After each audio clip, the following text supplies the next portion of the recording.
జ్ఞానవంతుడు, wealthiest king on earth అంటారు ఆయన. భూమి మీద అందరికంటే జ్ఞానవంతుడైన ఐశ్వర్యవంతుడే రాసు. ఆయనకు ముందు గాని ఆయన తర్వాత గాని అలాంటి గొప్ప జ్ఞానవంతుడు పుట్టలేదు, ఇక పుట్టబోడు. దేవుడు సర్వజ్ఞాని అయితే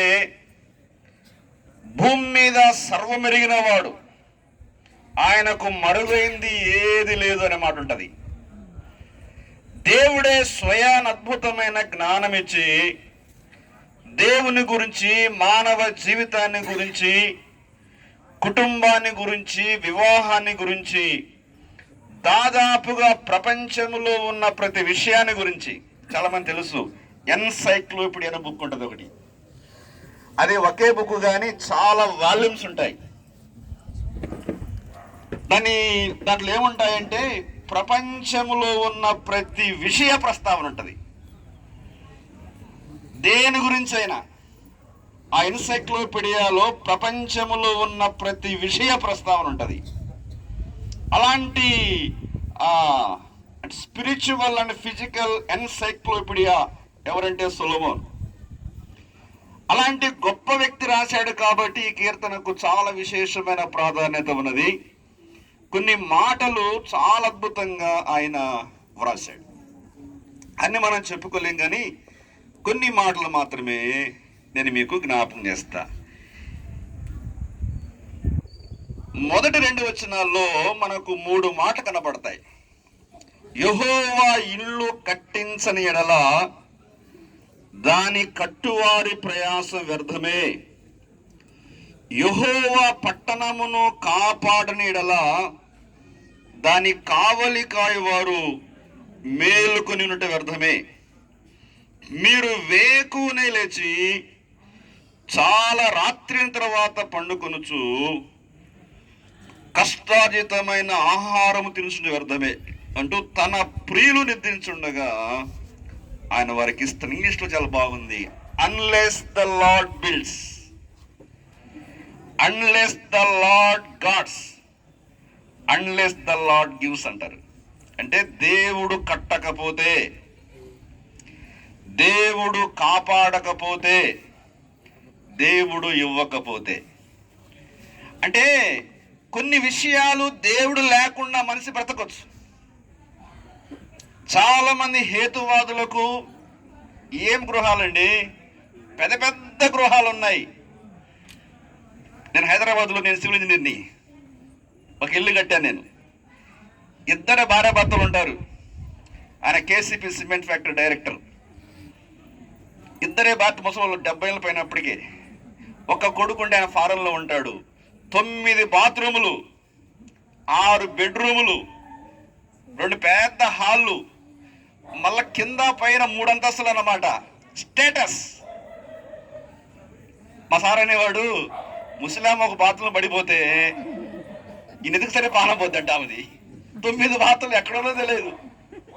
వాస్తవం అండి. అది అంటే పెద్ద పెద్ద భవనాలు ఉన్నాయి.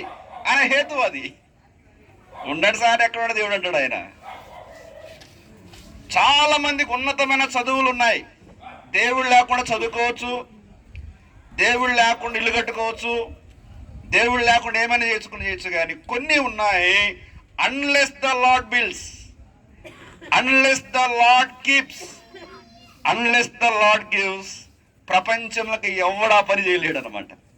అదేంటంటే యెహోవా ఇల్లు కట్టించని ఎడల దాని కట్టువారి ప్రయాసం వ్యర్థం. ఇక్కడ ఇల్లు అనే మాటకు బైబిల్ భాషలో భౌతికపరమైన ఇల్లు కాదు, కానీ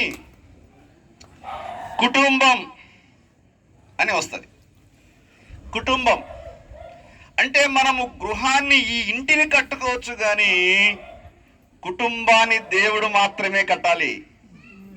ఇంతకంటే పెద్ద ఇల్లు కట్టుకోవచ్చు.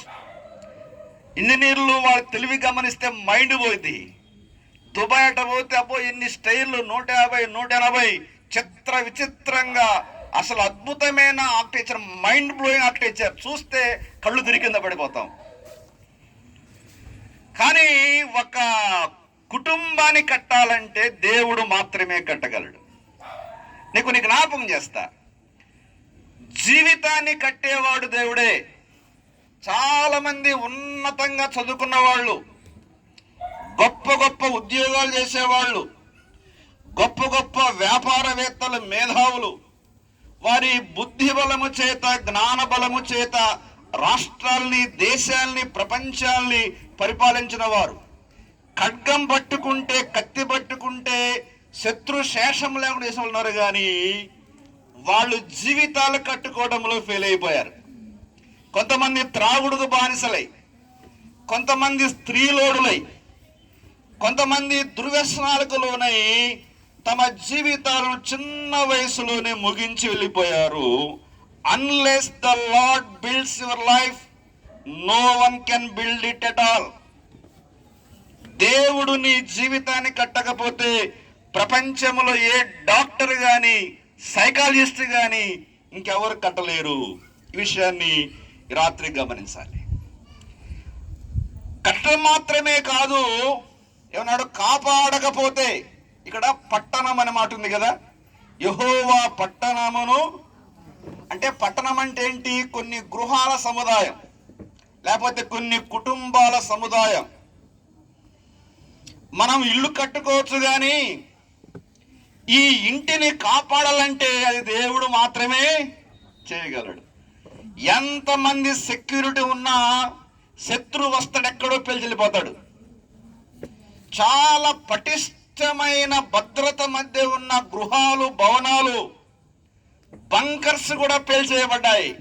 అసలు ఆ బాంబు ఎట్టబడిందో తెలియదు. అది because the lord did not keep that builder, that bunker. దేవుడు కాపాడలేదు కాబట్టి ఎలాగైనా పతనమైపోయింది. బైబిల్లో 3 మాటలు ఉన్నాయి, మీకు సమయం జస్ట్ చెప్తున్నా. దేవుడట బాగుగా కట్టేవాడు అని ఉంటది. దేవుడు భద్రంగా కడతాడు, దేవుడు బలంగా కడతాడు. దేవుడు కట్టింది బాగా ఉంటది, అది బలంగా ఉంటది, భద్రంగా ఉంటది. ఎంత బలం, ఎంత భద్రం అంటే ప్రపంచంలో ఏ డైనమైట్ కూడా ఇంటిని పేల్చి వేయలేనంత భద్రంగా ఉంటది. తర్వాత అన్న జ్ఞాపకం చేశాడు, ఇల్లు అంటే సంఘం. సంఘం అంటే ఏంటి? ఒక చర్చి బిల్డింగ్ కాదు. ప్రపంచంలో ఆయా కులాల నుండి, ఆయా మతాల నుండి అన్న వాళ్ళ రెడ్ల కుటుంబం. ఇక్కడ కొంతమంది ఉన్నారు, కొంతమంది బ్రాహ్మణ్స్ ఉన్నారు, కాపులు, కమ్మలు, రకరకాల కులాల వారు. ఈ రకరకాల కులాల్లో నుండి దేవుడు తన రక్తమిచ్చి కొంతమందిని బయటికి లాగి ఒక సంఘంగా స్థాపించాడు. It has been building for decades, for centuries. ఈ బిల్డింగ్ కట్టబడతా ఉంటే ఈ సంఘం అనే ఇంటిని పాడు చేయడానికి ఇప్పుడు కాదండో, ఇప్పుడు చిన్న ప్రయత్నమే. ఎప్పటి నుంచో దీన్ని లేకుండా చేయాలని గొప్ప గొప్ప రాజులు, గొప్ప గొప్ప చక్రవర్తులు తీవ్రంగా శ్రమిస్తున్నారు, కానీ no one could do it. వాళ్ళు ప్రయాసపడి ప్రయాసపడి ప్రయాసపడి అలసిపోయి జీవితాలు చాలించి వెళ్ళిపోయారు. వస్తున్నారు, పోతున్నారు, కానీ ఈ సంఘం అనే గృహం, దేవుడు తన సొంత రక్తమిచ్చి కొనుక్కున్న గృహం, ప్రపంచమంతా విస్తరిస్తూ వ్యాపిస్తూ కట్టబడుతూనే ఉంది. ఎవరైనా క్రైస్తవ్యాన్ని ఆపాలన్నా, సంఘాన్ని ఆపాలన్నా వాళ్ళు మరలా పుట్టాల్సిందే. 10 జన్మలెత్తినా సాధ్యం కాదని దేవుని వాక్యాన్ని బట్టి జ్ఞాపం చేస్తున్నా. Because it is being build by God alone. దేవుడు మాత్రమే కట్టేది కాబట్టి దీనికి నాశనమేమీ లేదు.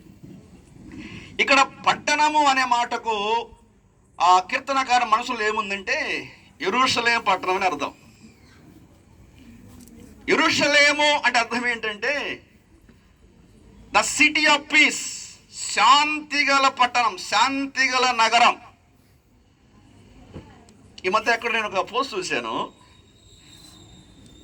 ఒక వ్యక్తి అంట మంచి బెడ్ కొనుక్కోవచ్చు, చాలా ఖరీదైన బెడ్, నిద్ర మాత్రం కొనుక్కోలేడు. ఒక వ్యక్తి హాస్పిటల్కి వెళ్ళి మందులు కొనుక్కోవచ్చు అన్న డాక్టర్ గారు, నేను కూడా 2 సార్లు పోయిన దగ్గరికి, చాలా మందులు అసలు డాక్టర్ రాస్తామంటారు అని అందరూ బాగుపడతారా? అలా అంటారు. జస్ట్ ఇది మా ట్రయల్, అంటే ప్రయత్నం. డాక్టర్ గారు మందులు ఇవ్వాలి, తీసుకోవాలి, కానీ ఆరోగ్యాన్ని కొనుక్కోలేము మనం. కింద ఒక మాట కూడా ఉంది, ఏముందంటే తన ప్రియులు నిద్రించుండగా ఆయన వారికి he gives his beloved sleep అంటే ఇంగ్లీష్లో, అంటే నిద్రను తన ప్రియులు కానిస్తున్నాడు.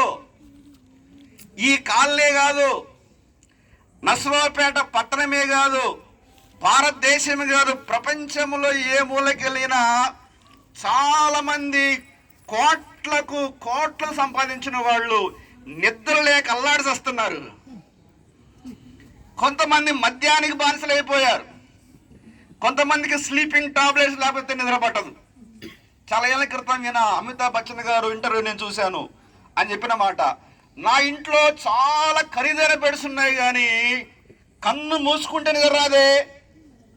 రాత్రంతా లైట్లు ఆపేసుకొని ఆ చిమ్మ చీకటిలో ఏడ్చి ఏడ్చి ఏడ్చి ఏడ్చి ఏడ్చి వేసి కళ్ళైతే వాసంగా నిద్ర మాత్రం రావట్లేదంట ఆయనకి. ఏం తక్కువ, 100,000 కోట్లు సంపాదించాడు. Because lack of God's peace. ఒక వ్యక్తి హృదయములో శాంతి లేకపోతే, సమాధానం లేకపోతే నిద్ర పట్టదుగాక పట్టదు. బైబిల్లో ఉన్న దేవుడు మన ప్రభువైన యేసుక్రీస్తు వారు ఆయన సమాధానకర్తయగు అధిపతి. ప్రయాసపడి భారం మోసుకొనుచున్న సమస్తలారా నా యొద్దకు రండి, నేను మీకు విశ్రాంతి కలుగజేతును. విశ్రాంతి అనే మాట గ్రీక్ భాషలో ఏముంటదంటే అనపావు అని ఉంటుంది. The rest from above. భూమి మీద బెడ్ ఇచ్చే రెస్ట్ కాదు ఇది. అనపావు అంటే పై నుండి, పరలోకము నుండి దేవుడు మాత్రమే ఇచ్చే విశ్రాంతి. ప్రసంగం అన్నాడు, ఆయన సెలవు లేకుండాట ఒకడు భోజనం చేసి ఒక మెత్తు కూడా అరగదంట. ఓ అన్నం మెతుక నీవు అబ్బురాం కడుపులో అరగవే అని దేవుడు చెప్పకపోతే ఆ మెతుకు కూడా అరిగే సమస్య లేదు. అంటే మన జీర్ణ ప్రక్రియ కూడా దేవుని స్వాధీనంలో ఉంది. ఒక వ్యక్తి గంట కమ్మగా నిద్రపోవాలంటే he will give from above. He gives sleep to his beloved. నా ప్రియమైన సోదరి సోదరులారా, నాకు తెలియదు ఈ ప్రాంత వాసులారా, నీకు ఇల్లున్నాయి, వాకిలు ఉంది, ఆ సంపాదన ఉంది, స్థాయి ఉంది, హోదా ఉంది, కానీ నిద్ర పట్టకల్లాడుతున్నావేమో. ఈ రాత్రి వేళ శాంతి సమాధానములకు కర్త అయిన ప్రభు మానవునికి పాపము ద్వారా శాంతి లేని బైబిల్ చెప్తా ఉంది. నీ అక్రమం, నీ అన్యాయం, నీ యొక్క దుష్టత్వము, నీ దోషము, పాపం అనేది మానవునికి నెమ్మది లేకుండా చేస్తుంటుండగా ఈ పాపమును నిర్మూలన చేయడానికి దేవుని కుమారుడుగా యేసయ్య భూమి మీదకి వచ్చాడు. ఇక్కడ ఒక మాట మీరు చూసారా, కింద ఉందంటే కుమారులు యెహోవా అనుగ్రహించు స్వాస్థ్యము, గర్భఫలం ఆయన ఇచ్చు. కుమారులు అనే మాట దగ్గర మూల భాషలో బెన్ అని ఉంటది. మీరు చూడిన తర్వాత డిక్షనరీలో బెన్ అంటే బిల్డర్ ఆఫ్ ఏ ఫ్యామిలీ. పైన కట్టించడం అదే మాట బానా అని ఉంటది. బెన్ అంటే బిల్డర్ ఆఫ్ ఏ ఫ్యామిలీ. దేవుని కుమారుడు. అన్నకు కూడా ఒక కుమారుడు ఉన్నాడు.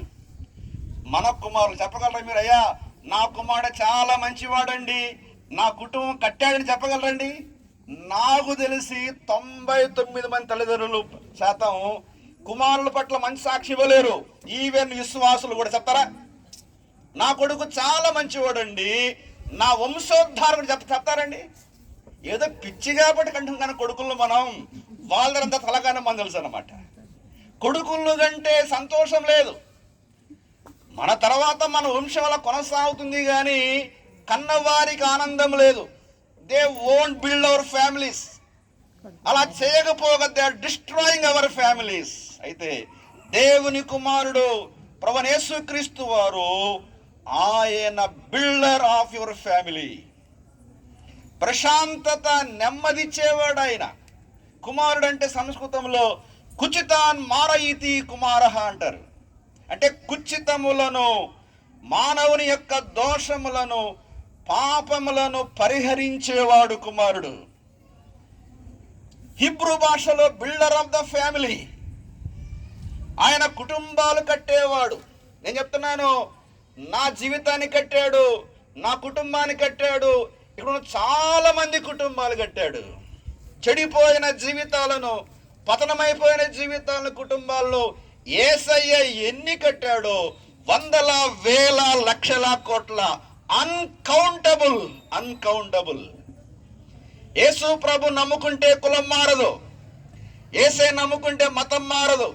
యేసయ్య నమ్ముకుంటే నీ జీవితం మారుతుంది, నీ కుటుంబం మారుతుంది.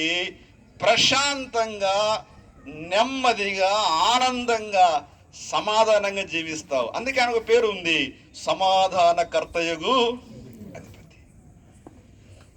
కుమారుడు యెహోవా అనుగ్రహించు స్వాస్థ్యము, గర్భఫలం ఆయన ఇచ్చే బహుమానం. ఒకవేళ మీకు ఎవరికైనా కుమారుడు లేకపోతే బాధపడవద్దు, దేవుని కుమారుడు ఉన్నాడు.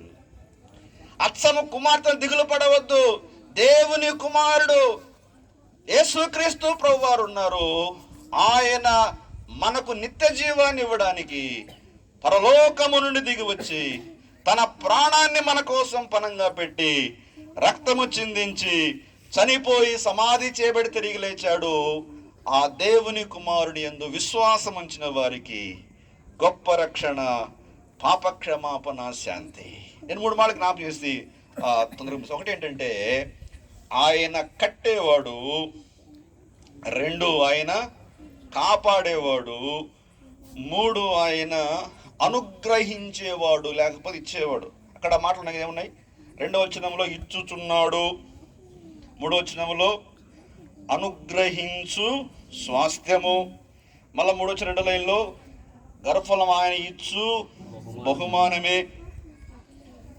ఈ చిన్న కీర్తనలో ఇచ్చుట ఇచ్చుట ఇచ్చుట అనే మాట కనబడుతుంది.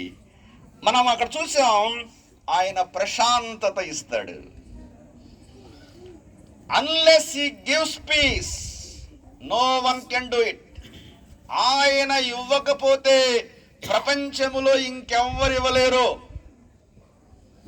నేను అంటున్నాను, యేసు ప్రభువాన్ని గుండెల్లో చేర్చుకుంటే, పాప భారము నుండి, శాపము నుండి విడిపించబడి కదా ప్రశాంతత పొందుకుంటే, ఇలాంటి ఇల్లు లేకపోయినా, ఒక పర్మనెంట్ ఉద్యోగం లేకపోయినా, గొప్ప స్వాస్థ్యం లేకపోయినా, ఆ వ్యక్తి జీవితంలో అద్భుతమైన నెమ్మది, సముద్రమంత విస్తారమైన నెమ్మది గుండెల నిండా నిండుకొని ఉంటుంది. ఎందుకంటే అది దేవుడు మాత్రమే ఇవ్వగలడు. ప్రభు చెప్పాడు, శాంతి మీకు అనుగ్రహించి వెళుచున్నాను, నా శాంతినే మీకు ఇస్తానంటూ. లోకం ఇచ్చినట్టుగా కాదు. మాకు తమ్ముడు ఉన్నాడు, ఇలా చెప్తుంటాడు ఆయన. నాకు పెళ్ళైనప్పుడు, నాకు ఉద్యోగం వచ్చినప్పుడు భలే ఆనందంగా ఉందన్న, కొంతకాలానికి పోయిందంటే ఆయనకి. పెళ్ళైనప్పుడు భలే ఆనందంగా ఉంది, కొంతకాలానికి పోయింది.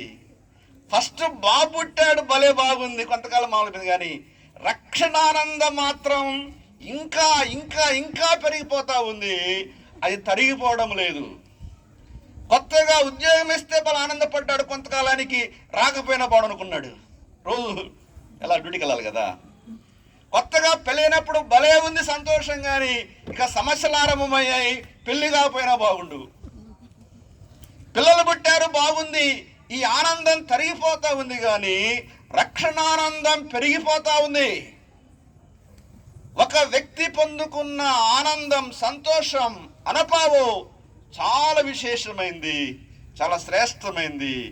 అలాంటి ఆనందాన్ని ఆయన ఇస్తాడు.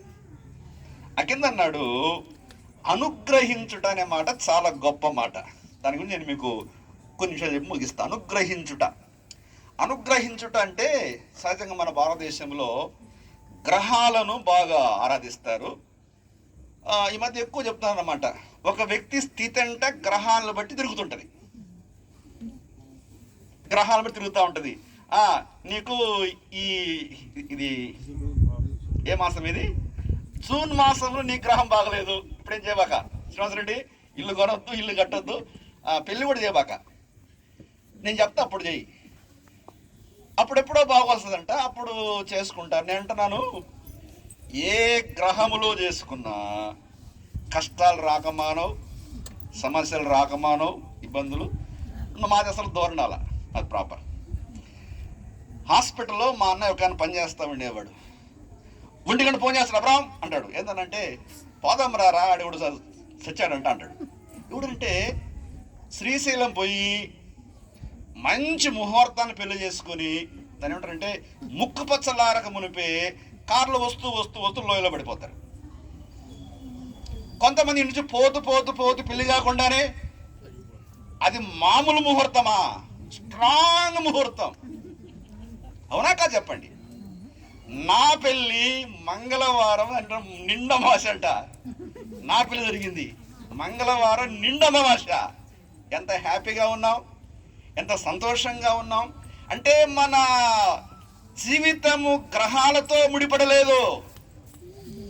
ఈ గ్రహాలను నిర్మించిన దేవునితో ముడిపడి ఉంది. ఈ జ్యోతిష్యాలు, జాతకాలు, ఇది తప్పిది, చాలా తప్పిది. వాటి ద్వారా ఏమి ఒరిగేది ఏమి కూడా.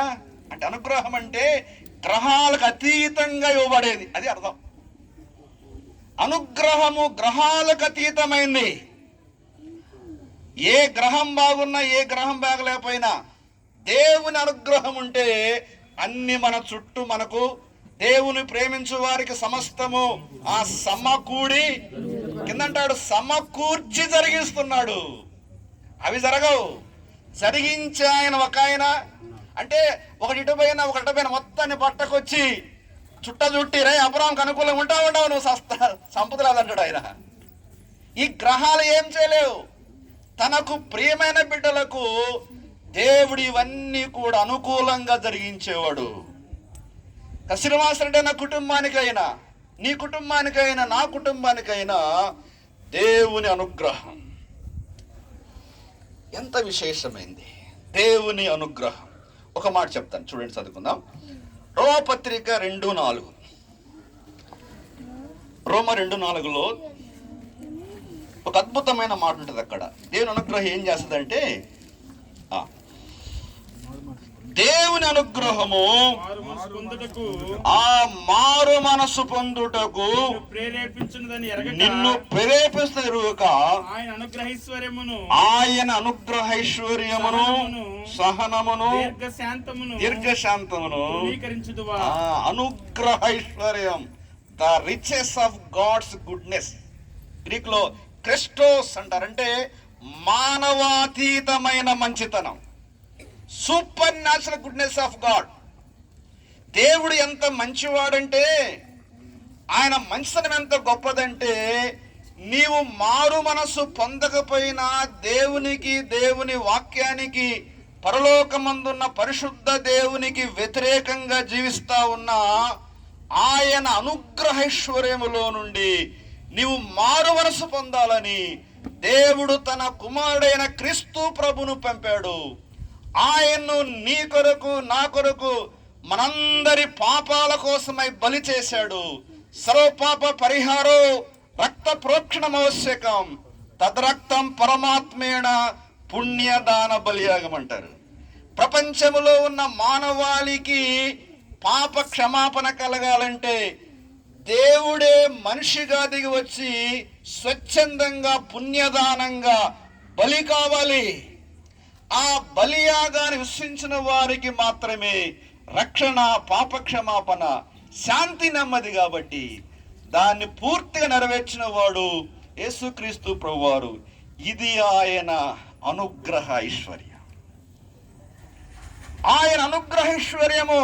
నా ప్రియమైన ప్రాంతీయ ప్రజలారా, ఇచ్చోడ చేరిన వారులారా, నీవు మారు మనసు పొందాలని, అంటే మనసు మార్చుకొని దేవుని వైపు తిరగాలని, దేవుని దయకు, దేవుని కృపకు పాత్రుడు కావాలని ఆయన ఆశపడుతున్నాడు, ఆయన కోరుకుంటున్నాడు. ఒక మాట చెప్పి నేను ముగిస్తే, ఎఫెసీ 1:3. ఎఫెసీ 1:3. ఎఫెసీ 1:3లో ఇలా ఉంటుంది. మన ప్రభువు అయిన యేసుక్రీస్తు యొక్క తండ్రి యొక్క దేవుడు స్తుతింపడునుగాక. ఆయన క్రీస్తునందు పరలోక విషయములలో ఆత్మ సంబంధమైన ప్రతి ఆశీర్వాదమును మనకనుగ్రహించెను. క్రీస్తునందు పరలోక విషయములలో ఆత్మ సంబంధమైన ప్రతి ఆశీర్వాదాన్ని అనుగ్రహించాడు. ఇవి కూడా ఆయన అనుగ్రహం. ఇక్కడున్న కొన్ని మాటలు. ఒకటి, పరలోకము అనేది దేవుడిచ్చే అనుగ్రహం. అమ్మాయి వినండి, భూమి మీద ఎంత పెద్ద మిద్దెలు కట్టుకున్నా, ఎంత కాలం బ్రతికినా మనం అక్కడి వారమే, ఇక్కడి వారం కాదు. చావు ఖాయమే గాని సంసారం ఖాయం కాదు. పాపాదవశ్యం మరణం ప్రయాతి, పాపాదవశ్యం పాతాళం ప్రయాతి. మనిషి పాపాన్ని బట్టి ఎంత పెద్ద బిల్డింగ్ కట్టుకున్నా, 100 ఏళ్ళు బ్రతికినా, 150 ఏళ్ళు బ్రతికినా, 151 ఏటైనా వెళ్ళిపోవాల్సిందే. పరలోకం అంటే అదొక అద్భుతమైన పట్టణం, అనిర్వచనీయమైన పట్టణం, దేదీప్యమానమైంది. అక్కడ దేవుడు మాత్రమే ఉంటాడు. అది పరిశుద్ధుల పట్టణం. వ్యాధి, బాధ, కష్టము, కన్నీరు ఉండదు. పరలోకమందున్న దేవుడు అత్యున్నతమైన సింహాసనం మీద కూర్చుంటే కోటాను కోట్ల మంది పరిశుద్ధ దేవదూతలు, అనేక మంది పరిశుద్ధులు, పరిశుద్ధుడు ఆరాధించబడతా ఉంటాడు. అది ఒక దివ్యమైన లోకం, శ్రేష్టమైన లోకం. అయితే దానికి విరుద్ధంగా, వ్యతిరేకంగా భూమి క్రింద పాతాళ గుండం ఉంది. పాపాత్ములు, పాప పరిహారం పొందనివాడు, జీవితాన్ని మార్చుకునేవాడు, మారు మనసు పొందనివాడు, జీతం, caste, creed, colour, irrespective of caste colour అంటారు అన్నమాట. ఈ కుల, మత, భాష, రంగు విచక్షణ లేకుండా పాపము చేసిన వారిని పాతాళం పట్టుకుంటుంది. ఆ పాతాళం తప్పించుకోవడానికి యేసయ్య భూమి మీదకి వచ్చి ప్రాణత్యాగం చేసి చనిపోయి తిరిగి లేచాడు. విశ్వసించిన వారికి పరలోక ప్రాప్తి, దీని నిత్య జీవం అంటారండి. ఈ లోకం మనకు నిత్యం ఉండేది కాదు. ఆ కింద చాలా అన్నాడు, అదేంటంటే దేవుని కుమారుడుగా, దేవుని కుమార్తెలుగా చేస్తాడట. తర్వాత పాప విమోచన, redemption from the power of sin.